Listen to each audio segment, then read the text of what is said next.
실적 발표 안 했죠. 근데 엔비디아가 요때까지 10월 12일까지 좀 올라갔었네. 근데 올라왔다가 윗꼬리 약간 역십자의 모양새가 있죠.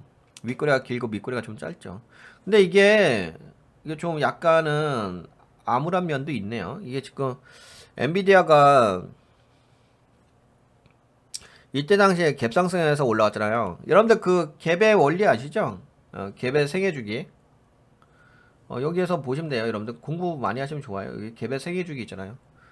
갭의 생애주기에서 이제 여기가 갭이 생겼잖아요. 근데 요게 약간 아일랜드 갭의 모양새가 있잖아요. 그렇죠?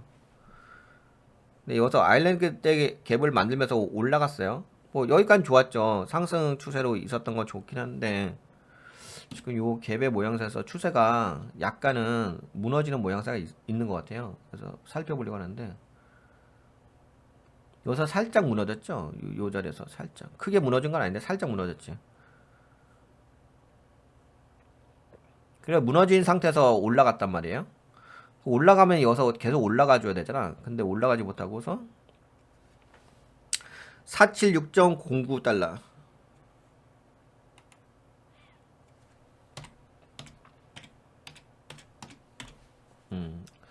476.09달러까지 이렇게 올라왔어. 근데 봐봐요. 이 476.09달러가 이전 고점 있잖아요.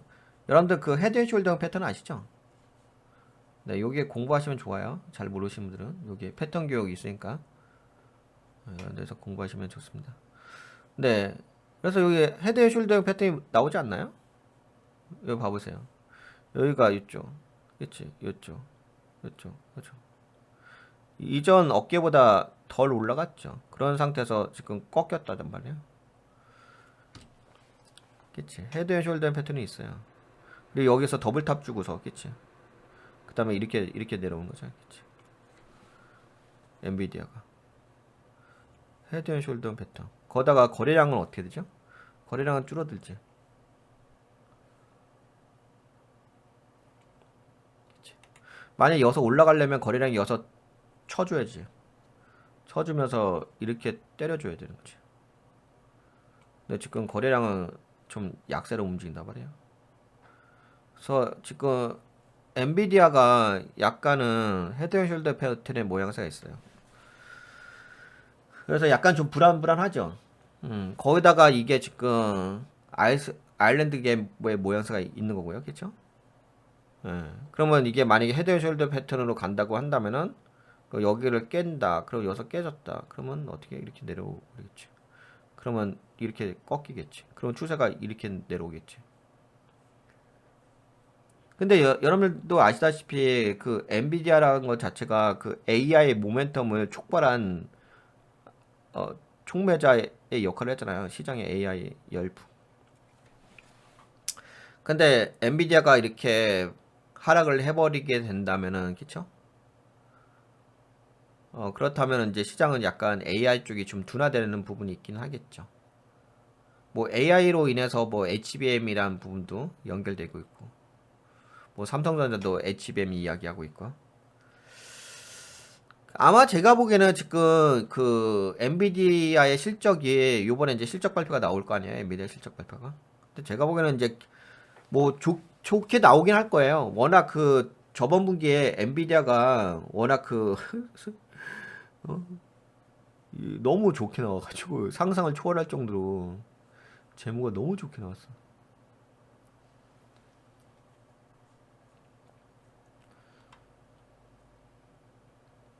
예, 진짜 혁신적으로 나왔죠.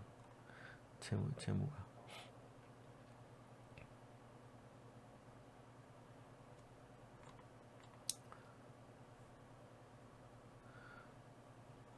예, 여기 보시면 나오죠. 여기 이거 뭐 손익계산서 보시게 되면 59억 달러, 60억 달러, 71억 달러, 135억 달러. 갑작스럽게 끼죠. 이렇게 59억 달러, 60억 달러, 71억 달러, 135억 달러. 갑자기 치수가 올라갔죠. 엄청나게 올라갔죠. 그러니까 이제 이렇게 올라갈 수밖에 없긴 하겠지. 엔비디아가 치솟아 올라갔습니다. 엔비디아 열풍. AI가 실제로 시장에 미치는 영향이 돈으로 완전 증명이 됐으니까. 그러긴 한데 이제 중요한 것은 그거지. 이 성장률이 꺾일 수 있다는 거지. 이게 워낙 많이 올라가가지고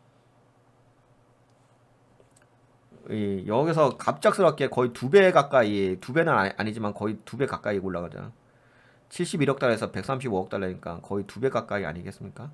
반올림하면 140억 달러니까 그치? 거의 2배란 말이에요. 거의 2배 이상 성장했으니까 상상을 초월하는 거지. 근데 이제 저 규모가 그렇게 크진 않아요. 냉정해 보기는. 다른 그 대기업에 비해서는 그 매출액이 그렇게 큰 매출액은 아니에요. 엄청난 매출은 아니라 다만 성장성 관점에서 엄청나게 튀어 올라간 거죠. 근데 이제 그게 있잖아요. 기저 효과라는 게 있잖아요. 반대로 너무 많이 올라갔기 때문에 그 다음에도 올라가야 될 거 아니야. 거의 저 2배로 올렸으면은 그래도 최소보다도 1.8배 정도는 올라와야지 뭔가 성장성이 보이는 거 아니겠어요?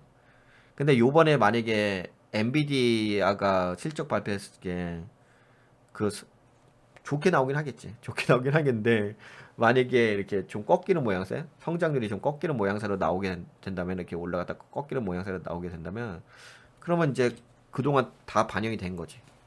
이 지표에 주식 이 가격에 다 반영이 된 거지. 그러면 이제 서서히 꺾일 수가 있다는 거지. 약간 이런 모양새가 있어요. 그래서 지금은 엔비디아가 단기 고점의 모양새는 있어요. 그렇게 편한 자리는 아니에요. 예, 그래서 이게 컨센서스 대비로도 봐야 될 것 같고, 뭐 이제 실제적인 어떤 흐름의 관점으로도 봐야 될 것 같아요. 근데 이제 차트가 이미 선반영되면서 움직이고 있어가지고 재무가 약간 늦죠. 발표가. 근데 지금 차트 자체가 지금 헤드앤숄더 패턴의 모양새 나왔잖아, 그치? 이미 여기서 더블탑 주고 졌겠지. 여기서 헤드에서 더블탑을 줬잖아. 그리고서 뺀 다음에 그리고 여기서 추세도 깨졌잖아. 아니 물론 많이 깨진 건 아닌데 요 정도는 뭐 감안을 할 수 있어요. 근데 이제 이게 꺾인단 말이야. 근데 여기가 이거잖아. 이렇게 좁혀지잖아. 그러면 결국에는 여기서 올라가려면 이렇게 해서 이렇게 올라가야 돼. 뭐 이런 식으로 해서 상승 삼각형 패턴으로 올라가야 되는데 이게 만만치 않죠. 이 상승 삼각형 패턴에 이렇게 해서 이렇게 올라가기가 만만치 않지. 지금 캔들 자체가 뭐가 나왔어요? 그 하락 장악형 롱바디 블랙 캔들 나왔잖아. 그러니까 하락 장악형 롱바디 블랙 캔들 다음에는 어떤 캔들 나왔죠? 하락 확인형 캔들 나왔잖아. 거기다 지금 달러가 어떻게 됐어요? 달러가 지금 상승했잖아. 그러면 당분간에 좀 약세 모양새가 있긴 하겠지. 근데 실적 발표가 어떻게 나오냐가 좀 중요할 것 같아. 그것이 실적 발표 나온 게 어떻게 시장에서 반응을 하느냐. 근데 반응을 한다 하더라도 여기서 만약에 반응을 한다 하더라도 빠진 다음에 이거밖에 없는 거거든. 진짜 너무 좋게 나오게 되면 또 이렇게 올라갈 수 있긴 하겠지. 이렇게 탁 치면서 올라갈 수 있지. 뭐 그러면서 다시 여기 이쪽 헤드 이쪽 숄더 쪽을 왼쪽인가요? 왼쪽 숄더 쪽을 돌파하면서 더 올라가면 좀 긍정적으로 볼 수 있긴 하겠는데 그게 아니라 단순하게 이렇게 빠졌다가 그냥 반등하는 정도로만 나오게 된다면은 그럼 계속 여기서만 움직이는 거죠. 그 시장에서는 그렇게 강하게 움직이는 건 아니잖아. 그러면 이렇게 떨어질 수도 있는 부분이 있어요. 그러니까 이게 지금 방향성이 잡힌 게 아니란 말이에요. 현재 아직 약세란 말이에요. 그래서 엔비디아 쪽은 네, 좀 신중하게 좀 접근하실 필요가 있다는 게 있습니다. 근데 엔비디아 쪽이 좀 빠지게 되면은 약간 좀 그러긴 하지. 이 엔비디아 쪽이 빠지게 되면 좀 반도체 쪽도 상승 여력이 약간 둔화될 수 있는 부분이 있어서. 근데 이제 AI 쪽으로 보면 안 되겠지. 다른 관점으로 봐야겠지. 만약에 엔비디아 쪽이 약세. 근데 이게 금방 빠질 것 같지는 않아요. 뭐 이렇게 제가 보기에는 뭐 이렇게 해서 이렇게 폭락까지 나올 것 같지는 않고 그냥 이렇게는 움직일 것 같아. 이렇게 행보성. 요 정도는 가능한데 이게 지금 이게 올라간 게 아니잖아. 이게 이렇게 해서 팡 이렇게 때려준 게 아니잖아. 지금 간 보고 있잖아. 간 보고. 근데 간 보고 있는데 그 간 보고 있는 것이 뭐 긍정적인 간이 아니잖아. 약세의 가리잖아. 그러면 지금은 약간은 이제 방어적 관점으로 보는 게 맞는 거지. 이게 만약에 뭐 긍정적 이게 뭐 공격적인 어떤 그런 모양새가 아니잖아. 지금 차트 패널의 모양새가. 우선 방어적으로 보세요. 예. 뭐 긍정적으로 저기 공격적으로 볼 그런 차트는 아니고.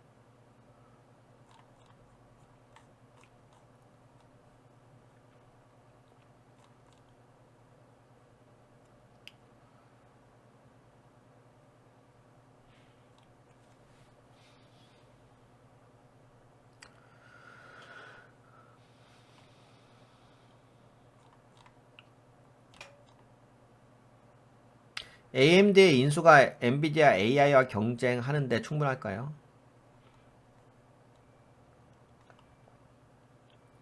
인텔 새로운 저가형 그래픽 카드 그러니까 경쟁사가 이제 생기는 거잖아.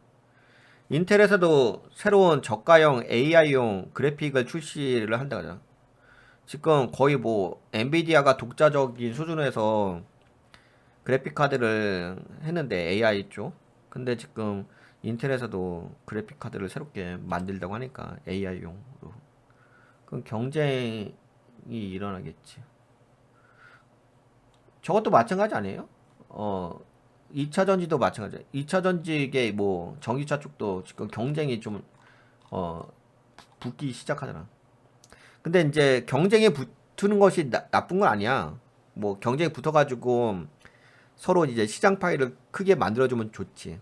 근데 그 시장 파이라는 것이 뭐냐면은 글로벌 경제가 성장을 해줘야 되는 거야.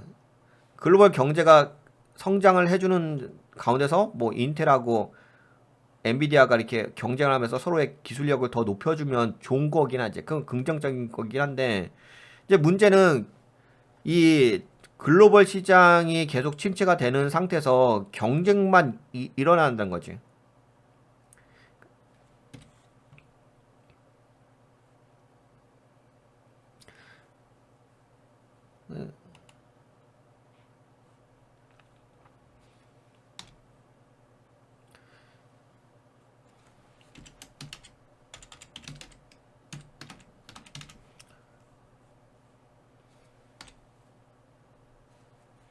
뭔 말인지 아시죠? 이게 엔비디아가 이렇게 있는 거고.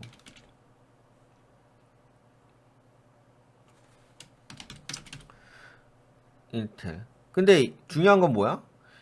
이 파이가 커져야 되는 거지. 이게 이제 요게 뭐야? 시장 파이잖아. 초코 파이가 아니라 시장 파이. 이 파이가 커져야 되는데 이 파이는 세계 경제잖아. 근데 세계 경제 지표는 어떻게 되고 있어? 둔화되고 있잖아요.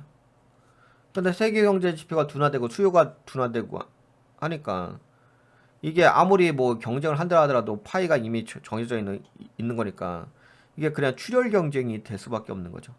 지금 상황은. 같이 뭐 이렇게 상생할 수 있는 게 아닌 영역인 거죠. 그러니까 서로 그러니까 지금은 제가 보기엔 박스권에서 왔다리 갔다리 하는 그런 모양새가 나올 수밖에 없는 거지. 그렇습니다. 예, 지금 뭐 약간 뭐 AI 쪽이란 것은 좋긴 하지만 이런 약점이 있다는 부분, 이런 좀 뭐랄까 약점이라고 해야 되나? 좀 조심스러운 부분이 있어요. 그래서 이제 제가 여러분들하고 항상 세계 경제를 보는 거지. 세계 경제가 따라줘야지 거기서 뭐 기업들도 파이를 크게 해서 먹을 수 있는 건데 세계 경제가 안 따라주니까. 그러니까 한계가 있는 거야. 그래서 지금은 박스권 매매가 정답이죠. 지금 성장 매매가 아니라 오히려 떨어지게 되면은 뭐 엔비디아 같은 회사는 좋은 회사잖아. 그럼 떨어지면 왜 저가 매수해가지고 다시 반등 먹는 거죠. 이게 이렇게 해서 이렇게 올라가는 게 아니잖아. 그냥 그래서 지금은 그냥 박스권 매매로 보시면 될 것 같아. 그게 가장 지금은 현명한 투자, 가장 안정적인 투자 있지 않을까 그렇게 보고 있습니다. 네, 그러면 엔비디아는 요 정도 볼까요?